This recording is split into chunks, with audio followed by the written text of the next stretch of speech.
Who would you stand up for when the whole world looks away?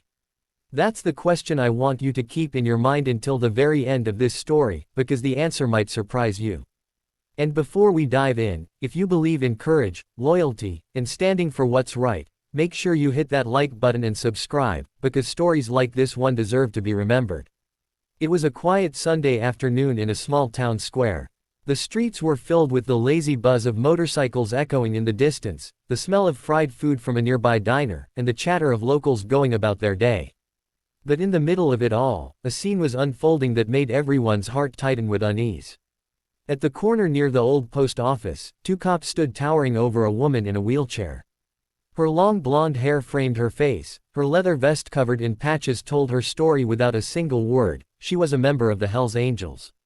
But today, she wasn't roaring down the highway with her crew. She was alone, wheels locked, being interrogated for nothing more than existing where someone thought she didn't belong. "Ma'am, we've told you before," one officer sneered, "this corner isn't for loitering. Don't think that jacket makes you untouchable." Her voice was steady, but her hands trembled on the arms of her chair.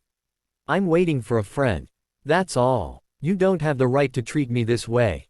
The crowd nearby, customers leaving the diner, people passing through, watched but said nothing. They kept their heads down. After all, who would step into a fight between the police and a biker? That's when Daniel appeared. A single dad, a mechanic, just a regular guy who had stopped to grab some groceries on his way home. He wasn't a biker, he wasn't a fighter, and he certainly wasn't looking for trouble. But the sight of two men in uniform bearing down on a woman in a wheelchair twisted something deep inside him. He remembered his daughter's words just a week before, "Daddy, you always tell me to stand up for people who can't." So he did. "Excuse me," Daniel's voice cut through the tension like a blade. He walked right up, his jaw set, his eyes locked on the officers. "What exactly is this woman doing wrong?" The taller cop bristled. "Sir, this doesn't concern you." "Actually," Daniel said, stepping between the wheelchair and the men, "it does. You're harassing someone who can't even defend herself. And last I checked, sitting in a public place isn't a crime." Murmurs spread through the small crowd.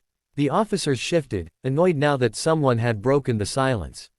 The woman in the wheelchair looked up at him, her eyes wide with something between disbelief and gratitude.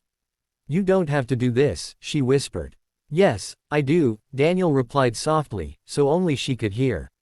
The cops, frustrated, spat a few more threats before storming off, muttering about keeping an eye on her. The crowd dispersed, tension dissolving into relief. But for Daniel, the story wasn't over. The woman introduced herself as Rachel. She had been with the Hells Angels for years, but a terrible accident had left her paralyzed from the waist down. Still, her brothers and sisters in the club never left her side. They made sure she still belonged, still rode along in her trike with the wind on her face. But today, she was alone, and vulnerable. Daniel wheeled her over to the diner and bought her a cup of coffee. They talked for an hour. About his daughter. About her accident. About loyalty. About being underestimated. About how cruel the world could be when it thought you were weak. She smiled faintly. "You didn't even know me. Why'd you stand up?" Daniel shrugged. "Because someone had to. And I'd want someone to do the same for my little girl one day." Rachel nodded, but her eyes held a weight that Daniel didn't yet understand. The next morning, Daniel's small mechanic shop was humming as usual when the sound hit him. A low rumble. Then louder. Then deafening. He stepped outside and froze. Down the main road, one after another, came motorcycles. Dozens. Then scores. Chrome glinting in the sunlight, leather vests marked with the skull and wings patch. The Hells Angels. Not 5, not 10, but hundreds, nearly 250 riders, engines roaring like thunder rolling across the earth. They pulled into the lot, filling every inch of space. Neighbors peered from windows, jaws dropping. Daniel's heart raced, unsure if he'd just made a mistake bigger than he could handle. Rachel rolled forward from the middle of the pack. She pointed to Daniel. "That's him." The leader of the chapter, a massive man with tattoos crawling up his arms, stepped off his bike. He walked straight up to Daniel, his face unreadable. The silence was heavy. Then the man extended his hand. "You stood up for one of ours when no one else did," he said in a gravelly voice. "That don't get forgotten." Daniel shook his hand, still stunned.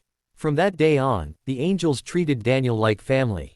They stopped by his shop, brought him business, even helped fix up his home when storms tore it apart.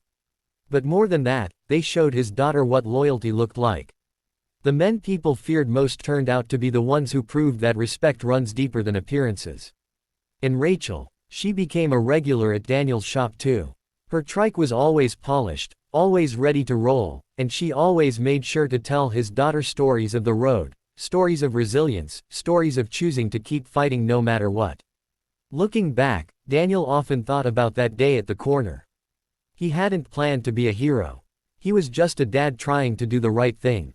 But sometimes, one small act of courage sends ripples you can't imagine. So I'll leave you with this: who would you stand up for when everyone else stays silent? Because the choice you make in that moment could change everything. If this story moved you, hit that like button, subscribe for more, and share it with someone who needs a reminder. Real strength is found in standing for others, even when you stand alone.